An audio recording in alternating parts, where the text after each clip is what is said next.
A gust of wind ripped a rusted sheet of metal off the barn and sent it skidding across the dirt. It missed his head by inches. He didn't flinch. He just kept walking toward the cracked concrete tower in the distance, one hand gripping a worn suitcase, the other braced against a wooden cane. The sky behind him had turned dark and heavy. Thunder rolled somewhere close. His boots crunched over dead grass and broken stone. 68 years old, gray hair matted by the wind, an old army jacket flapping against his back.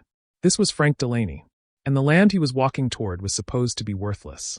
Every single person he'd talked to had told him the exact same thing. Sign the papers. Take the few $100s. Walk away. So why did his uncle leave it to him, of all people? Stay with me on this one. 11 years. That's how long Frank Delaney had gone without a place to call his own. He'd slept in shelters.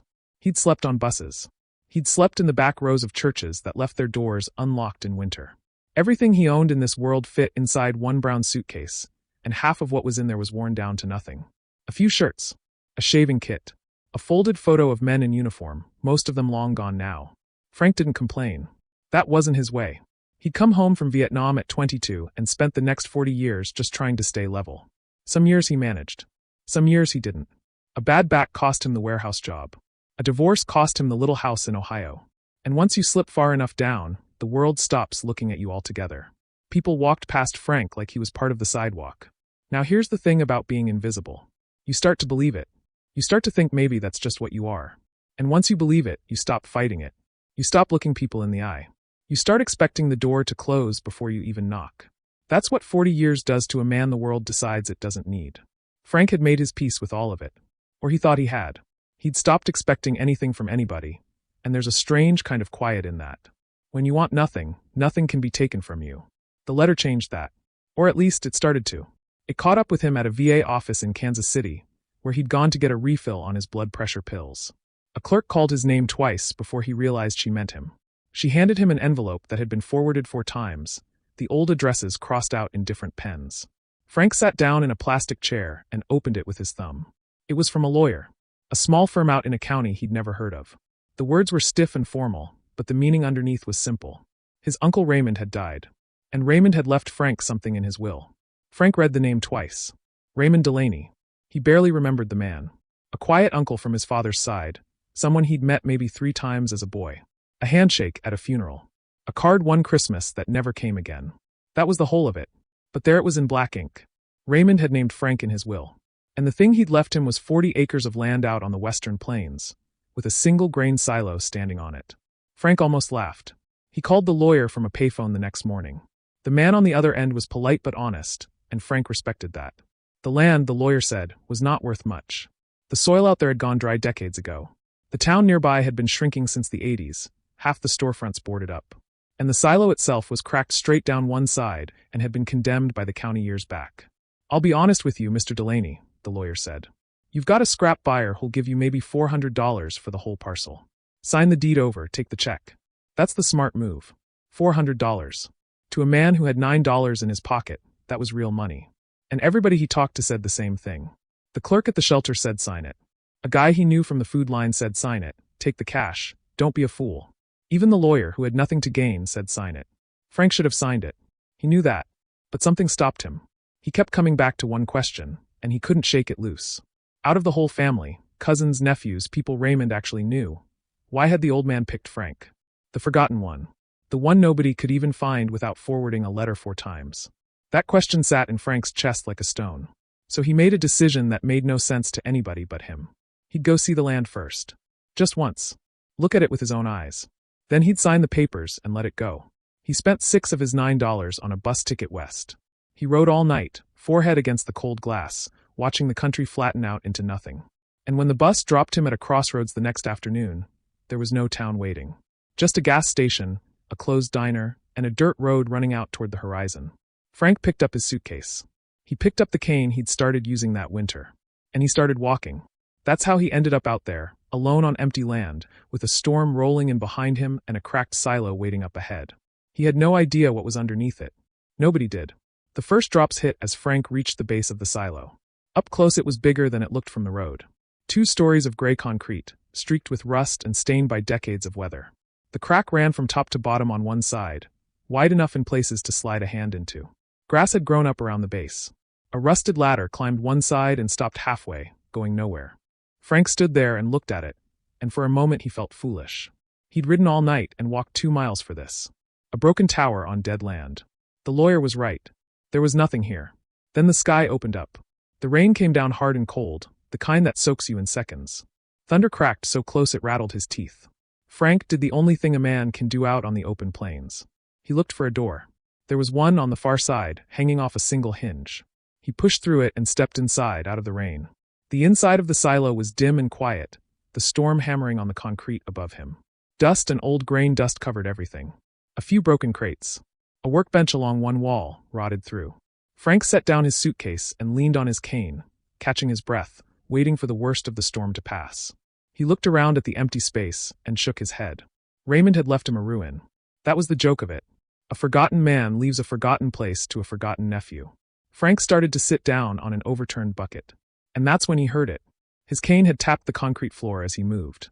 And in one spot near the far corner, the sound came back wrong. Not the dull thud of solid ground. Something hollow. Something empty underneath. Frank stopped.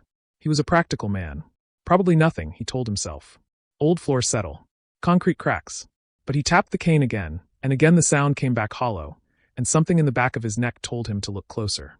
He got down on his knees, slow and careful with that bad back, and brushed away the dust and dead grain with his bare hands. Under the grime, the concrete in that corner wasn't concrete at all. It was a steel plate, rusted brown, set flush into the floor. Maybe 3 feet across. Bolted down at the corners. Frank sat back on his heels. Now here's the thing. A man his age, alone, in the middle of nowhere, with a storm going and a bad back. The smart thing would have been to leave it. Whatever it was. Walk away. He'd told himself he'd only come to look. But that question was back, louder now. Why me? He found a length of rebar among the junk on the floor, and worked it under the edge of the plate. The bolts were old and half rusted through. Frank leaned his whole weight on the bar, grunting, sweat mixing with rainwater on his face. One bolt sheared off. Then another. The plate groaned. He pulled it back. Underneath was a hatch. A real hatch, iron, with a will handle like something off a ship, the kind you turn to seal a door tight. It was clean. That was the thing that stopped Frank cold. Everything in this silo was rotted and rusted and forgotten. But this hatch had been oiled. Recently. Someone had cared for it. Frank gripped the wheel and turned. It moved smoothly. Whoever built this had built it to last, and built it to be opened. The hatch swung up. Below it, a ladder descended into darkness. Frank pulled a small flashlight from his jacket, the kind you get free at a gas station, and shined it down. The beam caught the top rungs of the ladder, then lost itself in black. Cold air rose up out of the hole. Dry air. Clean. Frank sat at the edge of that opening for a long moment. His heart was going harder than it had in years. Part of him wanted to close the hatch, bolt it back down, and catch the next bus home. Whatever was down there was Raymond's business, and Raymond was dead. But he'd come all this way. And a man doesn't get many chances to find out why he mattered to somebody. He put the flashlight in his teeth, turned around, and started down the ladder into the dark. The rungs were solid under his hands. 10 of them. 12. His boots touched a solid floor at the bottom. Frank turned, raised the flashlight, and stopped breathing. He was standing in a room. A real room built underground, dry and sealed. And it was full. Frank ran the beam slowly across it, and for a long moment he couldn't make sense of what he was seeing. He climbed back up the ladder without a word, sat down on the silo floor in the fading storm light, and just breathed. His hands were shaking. He told himself to calm down. He told himself it was probably nothing. Old junk. A dead man's hoard. He almost believed it. The storm was passing. The rain had softened to a patter. For one quiet minute, Frank Delaney sat there and thought maybe he'd just leave it all be. Then he heard the truck. Tires on the dirt road outside, coming fast, slowing at the silo. A door slammed. Then another. Voices. 2 men, maybe 3, and they weren't out here by accident. Frank moved to the doorway and looked out. A black pickup sat by the road, mud on its sides. 2 men were already walking toward the silo, and a third stayed by the truck with his arms crossed. The one in front was tall, maybe 50, in a clean canvas jacket that had never seen a day of real work. He walked like a man who owned things. "You Delaney?" the man called out. Frank stepped into the doorway, but not past it. "Who's asking?" "Name's Carl Vance. I own the land on 3 sides of this parcel." Vance stopped a few feet off and looked Frank up and down, taking in the worn jacket, the cane, the whole picture of him. Whatever he saw, he decided it was small. Heard old Raymond finally passed. Heard the land went to some relative nobody could find. "Guess that's you." "Guess it is," Frank said. Vance smiled, and it wasn't friendly. Well, here's the good news. I'll take it off your hands. Cash. Today. More than that scrap fella offered you, I promise you that. He glanced past Frank into the dark of the silo, and something flickered behind his eyes. Just for a second. But Frank caught it. Whole parcel. Silo included. You walk away today with real money in your pocket. And that's the moment the whole thing changed for Frank. Because a man doesn't drive out to a condemned silo on dead land, with 2 other men, to offer more than it's worth. Not unless he knows something. Not unless he wants what's under that floor, and he wants it before the new owner figures out it's there. Vance knew. Somehow, he knew what Raymond had built down there. And he'd come to take it while Frank was still just a tired old man who didn't understand what he was standing on. This wasn't about a worthless piece of land anymore. This was about whatever was in that room. And Frank suddenly understood he was standing between 3 men and something they'd already decided belonged to them. I'll think it over, Frank said. Vance's smile dropped. There's nothing to think over, old-timer. That silo's condemned. County could tear it down any day. I'm doing you a favor. Then I guess you won't mind me thinking it over, Frank said, and he stepped back and pushed the broken door shut between them. For a second, nothing. Then Vance's voice came through the metal, lower now, all the friendliness gone out of it. You don't know what you're sitting on, Delaney. But I do. And I'm not the only one who wants it. You're one old man with a cane. Think real hard about that. Frank heard the boots retreat. Heard the truck doors slam, and the engine turn over, and the tires spin out on the dirt. He stood in the dark with his back against the door until the sound of the engine faded to nothing. Then he let out a long breath. If you're still with me this far, do me a favor and hit that subscribe button. Stories like Frank's only reach people because folks like you stick around to the end. It matters more than you know. Because Frank wasn't going to sign anything now. Not after that. He turned back toward the hatch, lit his flashlight, and went down the ladder a second time to really look at what his uncle had left him. The room was maybe 20 feet square, concrete walls, dry as a bone. Someone had run a ventilation pipe up through the earth, so the air stayed fresh. And along every wall stood shelves. Sturdy wooden shelves, built by hand, and every one of them was full. Frank started at the left and worked his way around, and the more he saw, the more his throat tightened. There were tools. Good ones, oiled and wrapped in cloth. There were crates of canned food and dry goods, sealed and stacked. There were boxes of seed, labeled in a careful hand. There were books on farming, on building, on how to run water lines and fix engines. And there were jars. Rows and rows of glass jars, and in each one, rolled tight and dry, were bills. Cash. Not a fortune in any single jar. But jar after jar after jar, a lifetime of a careful man setting aside a little at a time. And in the center of the room, on a small table, sat a wooden box. On top of it, an envelope. And on the envelope, in that same careful hand, one word. Frank. His own name. Written by a man he'd met 3 times in his life. Frank's legs went weak, and he sat down hard on a crate. He stared at that envelope for a long time before he could bring himself to reach for it. Frank opened the envelope with hands that wouldn't stay still. Inside was a letter, several pages, written in pencil that had been sharpened often. He held the flashlight in the crook of his neck and read it slow, because Raymond's hand shook near the end and some of the words were hard to make out. I'll tell you what it said, near as I can. Raymond wrote that he knew Frank wouldn't remember him. That was all right, he said. He remembered Frank. He'd kept track over the years, more than Frank ever knew. He knew about the war. He knew about the divorce and the warehouse and the slow slide into the shelters. He'd wanted to reach out 100 times, Raymond wrote, and 100 times he'd told himself a man's got his pride and doesn't want charity from an uncle he barely knows. That was Raymond's regret, the biggest one of his life, that he'd let pride keep him from a boy who needed somebody. So he'd done the only thing he knew how to do. He'd built this. Quietly, over the last years of his life, hauling supplies out at night, digging the room by hand, sealing it tight. He'd put everything he had left into it. Not because the land was worth anything. Because Frank was. The letter said the family had circled the old man for years, waiting for him to die, hoping for a piece of what little he had. Carl Vance had been out to see him more than once, trying to buy the land cheap, and Raymond had figured out that Vance suspected there was something on the parcel worth having. Old mineral rights, water, something. Raymond never told him different. But Raymond didn't leave it to the family. He didn't leave it to Vance. He left it to Frank, the one who'd never asked him for a thing, because Frank was the one who'd been left with nothing. The last lines of the letter were the ones that broke him. Raymond wrote that a man's worth isn't in what the world decides about him. It's in whether one other person, just one, sees him and says, "You matter, and I'm going to prove it." Raymond wrote that nobody had done that for Frank in 40 years, and it shamed him that it took him dying to do it himself. But better late, he wrote, than never at all. Use it, Raymond wrote at the very end. Don't sign it away. Don't let them take it. Build something.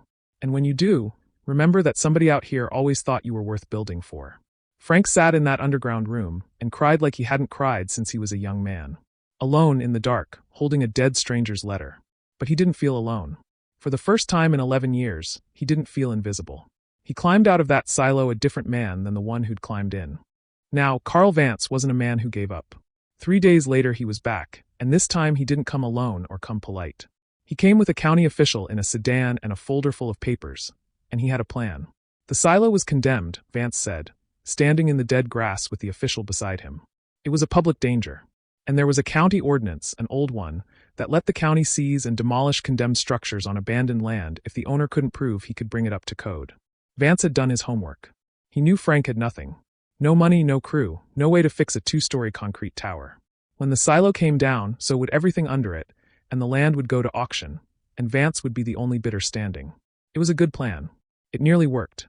The official was apologetic but firm. Frank had 30 days. Bring the structure up to county code, or prove he had the means to, or the county would demolish it and reassess the parcel. 30 days. One old man, a condemned silo, and a rich neighbor who'd already spent the money in his head. Vance couldn't hide the smile as he walked back to the sedan. No hard feelings, Delaney, he called over his shoulder. It's just how it goes out here. Man's got to be realistic about what he is. And that right there was the thing that lit the fire in Frank Delaney. Man's got to be realistic about what he is. He'd heard that his whole life, in one form or another. From the clerk, from the food line, from every face that had ever looked through him. Be realistic. You're nobody. Take the scraps and go. But Raymond hadn't said that. Raymond had said the opposite. And Raymond had put his whole life in the ground to prove it. Frank walked into the nearest town the next morning, the shrinking one with the boarded storefronts, and he started knocking on doors. Not asking for charity. He'd never do that. He was asking for work, and offering it. See, that town was dying, but it wasn't dead. There were still men there who knew concrete. Old farmers who could pour a foundation and patch a crack and knew silos better than any county inspector. Men who'd been told, same as Frank, that they were finished, that their skills didn't matter anymore, that they should be realistic about what they were. Frank opened one of Raymond's jars. He paid them. Real wages, cash in hand, more respect than most of them had felt in years. And they came. Slowly at first, 1 or 2, then more. An old mason named Gill who'd built half the grain elevators in 3 counties back in his day. A pair of brothers who ran a welding rig. A retired engineer who'd moved out to the plains to disappear and found himself pulled back into caring about something. They looked at that crack running down the silo, and Gill ran his hand along it and said it could be saved. Wasn't even that bad, he said. Looked worse than it was. Whoever condemned it had never bothered to really look. 29 days they worked. Frank worked alongside them the whole time, bad back and all, doing what he could. And something happened out on that dead land that nobody expected. Word got around. People started driving out just to watch. The dying town had a reason to point at something and say, look what's happening out at the old Delaney place. On the 30th day, the county official came back to condemn the silo. Carl Vance came with him, in his clean jacket, expecting to watch it fall. What they found instead stopped them both in the road. The crack was gone. The silo stood repaired, repointed, the concrete sound and solid, a fresh coat of weather sealant gray against the morning sky. The broken door had been rehung. The rusted ladder had been replaced. And around the base of it, where there'd been nothing but dead grass 3 weeks before, there were men. A dozen of them, tools in hand, standing easy, watching the sedan roll up. Gill, the old mason, had brought his paperwork. He'd been a licensed contractor for 40 years, and he'd inspected and certified the repair himself, and he'd filed it all with the state that morning, over the county's head. The engineer had stamped the structural work. It was airtight. There was nothing Vance's tame official could do. The silo met code. It exceeded it. The official looked at the folder, looked at the silo, and to his credit he nodded. Well, he said. That's that then. Structure's sound. Nothing here for the county. He tucked his papers under his arm, gave Frank a small nod that had something like respect in it, and got back in his sedan. That left Carl Vance standing alone in the road. For a moment nobody said anything. Then Vance walked up to Frank, close, his voice low so the others couldn't hear. You don't even know what you're sitting on, do you? He said. The water rights on this parcel run under my whole spread. You could sell them to me for more money than a man like you has ever seen. Name a number. Walk away rich. Or stay here and play farmer with a bunch of broken-down old men until you die out here alone. And Frank looked at him. Really looked at him. At the clean jacket and the soft hands and the certainty of a man who'd never once been invisible, who'd never once had to wonder if he mattered. You know what my uncle left me? Frank said. You think it was land. Or water. Or money in a hole. That's all you can see, so that's all you think is down there. He shook his head slow. He left me a reason. That's the thing you'll never understand, Vance. You spent all this time trying to figure out what was buried under my feet, and you never once figured out it wasn't for sale. Vance's jaw worked. He looked around at the men at the standing silo, at the town's cars parked along the road, and for the first time he seemed to understand that he'd already lost, and that everyone was watching him lose. He didn't have anything to say to that. He turned and walked back to his truck, and the men parted to let him through, and nobody said a word until the sound of his engine was gone for good. Then old Gil clapped Frank on the shoulder, and somebody laughed, and just like that the tightness broke and the whole crowd of them were talking at once. Somebody had brought coffee. Somebody else had brought sandwiches wrapped in wax paper. And for a while they just stood around the silo they'd saved, a dozen men the world had counted out, drinking coffee in the morning sun like they'd all won something. Because they had. That was the day the land stopped being worthless. Not because of what was under it. Because of what was standing on top of it. Frank never did sell the water rights. He used them. With the rest of what Raymond had saved, and the sweat of men who'd been written off same as he had, Frank brought that dead land back. They ran new lines. They worked the soil. The first season was small. The second was bigger. By the third, the old Delaney place was growing again, and the silo that the county had wanted to tear down stood full for the first time in 40 years. But here's the part that mattered most. Frank didn't do it to get rich, and he didn't do it alone. Every man who'd worked on that silo had a place thereafter. Gil, the brothers, the engineer, and more who came later, drifting in the way Frank himself had drifted in, tired men who'd been told they were finished. Frank gave them work. He gave them wages out of those glass jars until the land could pay them itself. And he gave them the one thing nobody had given him for 40 years, right up until a dead uncle finally did. He looked at them and let them know they mattered. The town came back too. Slow, the way these things go. But when there's work on the land again, the diner opens back up. The hardware store keeps its lights on. Young people find a reason to stay. It doesn't happen overnight, and it doesn't happen all the way. But it happens. Frank lived out there the rest of his days. He fixed up a small house on the parcel, nothing fancy, and he kept Raymond's letter framed on the wall where he'd see it every morning. He'd read it sometimes on the hard days, and it always did the same thing to him it did the first time. And the suitcase, that brown suitcase he'd carried everything he owned in for 11 years, he kept it too.